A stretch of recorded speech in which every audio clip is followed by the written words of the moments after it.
Most famous mouth melting Madgul halwa. ఇది తినడానికి మాడ్గుల దాకా ఏం వెళ్తాం కానీ ఇంట్లోనే సింపుల్గా ఎలా తయారు చేసుకోవచ్చో చూపిస్తున్నాను. 90% అదే రుచితో అదే టెక్స్చర్తో వస్తుంది. మరి ఎందుకు ఆలస్యం, వీడియో మొత్తం చూసి మీరు కూడా ట్రై చేయండి. ఫస్ట్ ఒక కప్పు గోధుమ పిండి తీసుకొని ఇందులోకి కొంచెం కొంచెం నీళ్ళు పోసుకుంటూ చపాతీ పిండికి ఎలాగైతే కలుపుకుంటామో అలా కలిపేసేసుకుని చిన్న చిన్న ముద్దల్లాగా తీసుకుని ఒక కప్పుకి 3 కప్పులు నీళ్లు పోసి 2-3 గంటల పాటు నానబెట్టుకోవాలి. ఇలా నానిన తర్వాత పిండి మొత్తం కూడా నీళ్ళలో కలిసిపోయి పాల్లాగా అయ్యేట్టు ఇలా కలిపేసుకుని ఫిల్టర్ చేసి తీసుకోవాలి.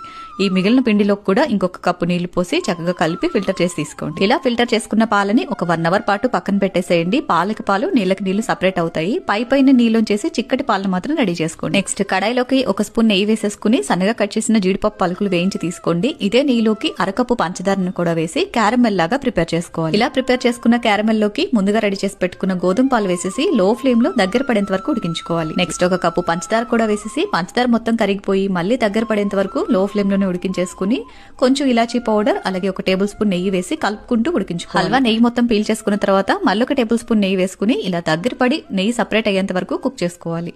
ఫైనలీ ముందుగా వేయించి పెట్టిన జీడిపప్పు పలుకులు వేసేసి చక్కగా అంతా కలిపి ఒక బౌల్లోకి తీసుకుని రూమ్ టెంపరేచర్ లో కంప్లీట్ గా చల్లారనిచ్చారంటే ఎంతో కమ్మగా ఉండే మాడ్గుల హల్వా రెడీ. చాలా చాలా బాగుంటుంది. తప్పకుండా ట్రై చేయండి. వీడియో నచ్చితే లైక్ చేయండి. Download ShareChat.